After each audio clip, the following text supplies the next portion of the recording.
જીવંતિકામાંની વાર્તા। પ્રાચીન કાળમાં શિલભદ્રા નગરીમાં સુશીલકુમાર નામે એક રાજા રાજ કરતો હતો। તેની રાણીનું નામ સુલક્ષણા હતું। રાજા રાણી ઘણા દાની અને ધર્મિષ્ઠ હતા તથા બધી વાતે પણ સુખી હતા। તેમને એક વાતનું દુઃખ હતું અને તે હતું તેમને શેર માટીની ખોટ હતી। તેમને એક પણ સંતાન હતું નહીં। આ કારણે રાણીમાં ચિંતામાં ને ચિંતામાં સુકાતા જતા હતા। એમના મન સંસારના બધા સુખો ઝેર જેવા થઈ ગયા હતા। એક દિવસની વાત છે। રાણી સુલક્ષણા મહેલની બહાર ઝરૂખામાં બેઠા હતા અને ચોગનના રમતા બાળકોને નિહાળી રહ્યા હતા। એટલામાં એમની એક પ્રિય દાસી ત્યાં આવી ચડી। આ દાસી સોયાણીનું કામ પણ કરતી હતી, એટલે કે ગામમાં કોઈને સુવાવડ આવે તો તેને સૌ બોલાવતા। દાસી ઘણી સમજુ હતી। તે રાણીના મનોભાવ તરત જ સમજી ગઈ। તેને રાણીને કહ્યું કે રાણીમાં, તમે આટલી ચિંતા શા માટે કરો છો? ખોટું ન લગાડો તો તમને એક વાત કહેવા માંગુ છું, જેથી તમારું આ વાંજિયા મેણું હંમેશના માટે દૂર થઈ જશે। ત્યારે રાણીબા આ સાંભળીને ખુશ ખુશ થઈ ગયા અને કહ્યું, જલ્દી બતાવો।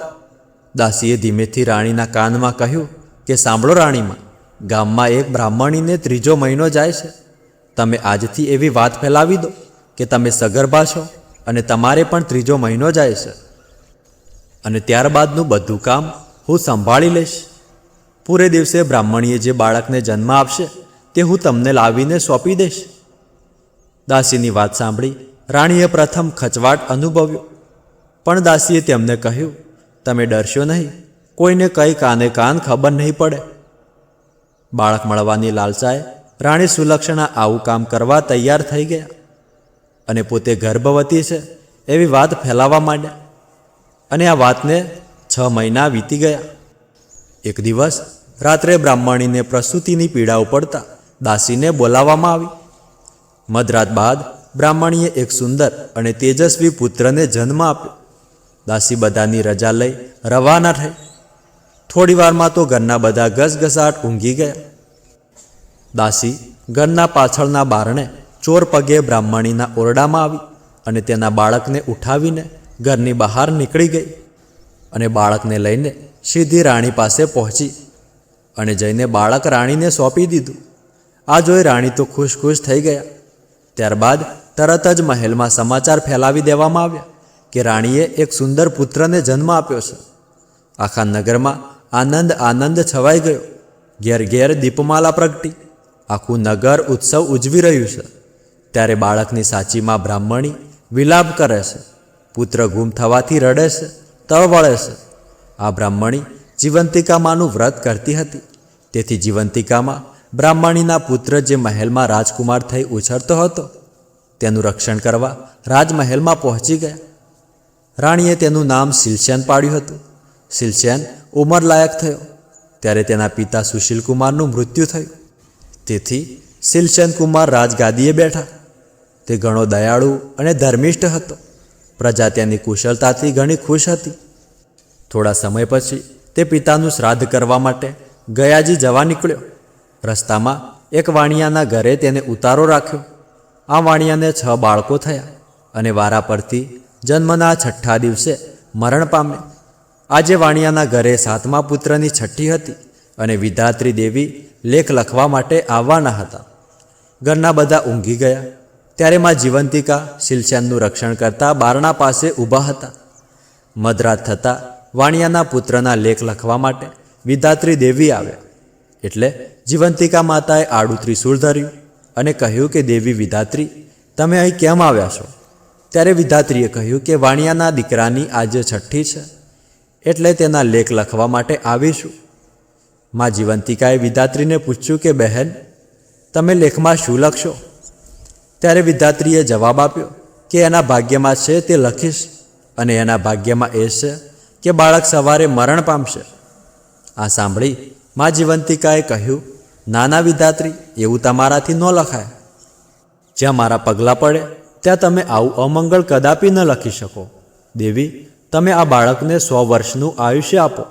છેવટે વિધાત્રીએ માં જીવંતિકાની આજ્ઞા લઈ 100 વર્ષનું આયુષ્ય આપી દીધું અને ચાલતા થયા। બીજા દિવસે વાણિયાએ પોતાના બાળકને જીવતો જોયો તો તે ગદગદ થઈ ગયો અને ખાતરી થઈ કે આ બધું આ મુસાફરના મંગલ પગલાંના પ્રતાપે જ થયું છે. શિલચંદ બીજા દિવસે ગયાજી જવા માટે તૈયાર થયો ત્યારે વાણિયાએ ખૂબ જ આગ્રહ કરીને ફરીવાર આવવા કહ્યું. શિલચંદે હા પાડી ત્યાંથી તે ઘણા દિવસે ગયાજી પહોંચ્યો. પોતાના પિતાની શ્રાદ્ધ ક્રિયા પૂરી કરી જ્યાં એ પિંડદાન કરવા જતો હતો ત્યારે નદીમાં 2 હાથ બહાર આવતા જોયા. આ જોઈ શિલચંદના અચરજનો પાર ન રહ્યો. તેણે પંડિતોને આનું કારણ પૂછ્યું પણ પંડિતોએ તેનો કોઈ જવાબ આપી શક્યા ન. આમ શ્રાદ્ધ ક્રિયા પતાવી રાજકુમાર ઘરે પરત ફર્યા. રાજકુમાર બરાબર 1 વર્ષ પછી વાણિયાના ઘરે આવ્યો અને રાત વાસો રહ્યો. એ દિવસે પણ વાણિયાને ત્યાં ફરી બાળકના જન્મ થયે 6 દિવસ થયા હતા. રાત પડતા જ વિધાત્રી છઠ્ઠીના લેખ લખવા આવ્યા તો માં જીવંતિકાએ એમને રોકીને 100 વર્ષનું આયુષ્ય લખવા કહ્યું. વિધાત્રીએ જીવંતિકામાની આજ્ઞાનું માન રાખી લેખ લખીને પાછા ફરતી વખતે જીવંતિકા માને પૂછ્યું કે માં, તમે આ રાજકુમારનું રક્ષણ શા માટે કરો છો? આ ક્ષણે રાજકુમારની આંખ ખુલી ગઈ અને તેને કોઈ વાતો કરી રહ્યું હોય એવું લાગ્યું. તે ચૂપચાપ પથારીમાં પડ્યો આ સાંભળવા લાગ્યો. માં જીવંતિકાએ કહ્યું કે દેવી વિધાત્રી, આ રાજકુમારની માતા વર્ષોથી શુક્રવારે મારું વ્રત કરે છે. તે દિવસે પીળા વસ્ત્રો પહેરતી નથી, પીળા અલંકારો પણ ધારણ કરતી નથી અને ચોખાના પાણીને ઓળંગતી નથી અને પીળા માંડવા નીચે જતી નથી. આથી મારે આ રાજકુમારની રક્ષા કરવી પડે છે. એ જ્યાં જ્યાં જાય ત્યાં ત્યાં જવું પડે છે. માટે તેના લીધે હું આજે વાણિયાના ઘરે છું. જ્યાં સુધી વાણિયાના ઘરે મારો વાસ હોય ત્યાં સુધી હું તેના બાળકનું અહિત શી રીતે થવા દઉં? ભલે ખાઈ વિધાત્રી ત્યાંથી ચાલ્યા ગયા. આ સાંભળી રાજકુમાર વિચારમાં પડી ગયો. એની માતા કોઈ વ્રત કરતી હોય એવું એને યાદ ન આવ્યું. છતાં એણે માતાને પૂછી ખાતરી કરવાનું નક્કી કર્યું. સવાર થતાં વાણિયાએ જોયું તો તેનો બીજો દીકરો પણ જીવતો જણાયો. એને લાગ્યું કે નક્કી આ રાજકુમાર કોઈ મહાન માણસ છે. બીજા દિવસે રાજકુમારે રજા માંગી ત્યારે વાણિયાએ તેને આનંદથી રજા આપી. ઘણા જ દિવસે રાજકુમાર પોતાના રાજ્યમાં પહોંચ્યો. મહેલ જોઈને માને પૂછ્યું કે માં, તમે કયું વ્રત કરો છો? ત્યારે રાણીએ કહ્યું કે બેટા, હું કોઈ વ્રત કરતી નથી. આથી રાજકુમારને શંકા પડી કે આ મારી સગી માં નથી. પોતાની માને શોધી કાઢવા એણે શ્રાવણ માસના પ્રથમ શુક્રવારે આખા નગરને જમાડવાનું આમંત્રણ આપ્યું. સાથે સૂચના આપી કે દરેકે પીળા વસ્ત્ર પહેરવા. બધા જમવા આવ્યા ત્યારે રાજાએ આજ્ઞા કરી કે નગરમાં તપાસ કરો કે કોઈ રહી ગયું તો નથી ને. થોડી વારે અનુચરોએ આવીને કહ્યું કે એક બ્રાહ્મણી પીળા વસ્ત્ર પહેરીને જમવા આવવાની ના પાડે છે. આજે એને પીળા વસ્ત્ર નહીં પહેરવાનું વ્રત છે. આ સાંભળી રાજકુમાર ગદગદ થઈ ગયો. એણે તરત જ બ્રાહ્મણી માટે લાલ વસ્ત્ર મોકલ્યા. એ પહેરીને બ્રાહ્મણી આવી ત્યારે રાજકુમાર સામે આવતા જ એના ધાવણમાંથી દૂધની ધાર છૂટી અને રાજકુમારના મોંમાં પડી. આ જોતાં જ નગરજનો અચરજમાં પડી ગયા અને એકી અવાજે બોલી ઉઠ્યા કે આજ રાજકુમાર શિલચંદની માતા છે. ત્યારબાદ રાજકુમારે રાણી સુલક્ષણાને બધી વાત પૂછી. રાણીએ રડતા રડતા બધી વાત જણાવી દીધી. રાજકુમારે પોતાની સગીમાને ભેટી પડ્યો અને તેને પોતાની સાથે મહેલમાં રાખી. એ દિવસથી આખા ગામની સ્ત્રીઓએ પોતાના વહાલા સોયા બાળકોની રક્ષા માટે જીવંતિકાનું વ્રત કરવાનું શરૂ કરી દીધું. ત્યારબાદ બ્રાહ્મણી અને તેનો પુત્ર રાજકુમાર એ બધા જ સુખપૂર્વક રાજમહેલમાં રહેવા લાગ્યા. હે જીવંતિકામાં, તમે જેવું બ્રાહ્મણીના બાળકનું રક્ષણ કર્યું તેવું આ વ્રત કરનાર, વાર્તા સાંભળનાર, વાર્તા કહેનાર અને અમારા વિડીયોને લાઈક કરનાર તથા કોમેન્ટમાં તમારું નામ જય જીવંતિકામાં લખનાર સૌના બાળકની રક્ષા કરજો. તો બોલો માતા જીવંતિકામાંની જય.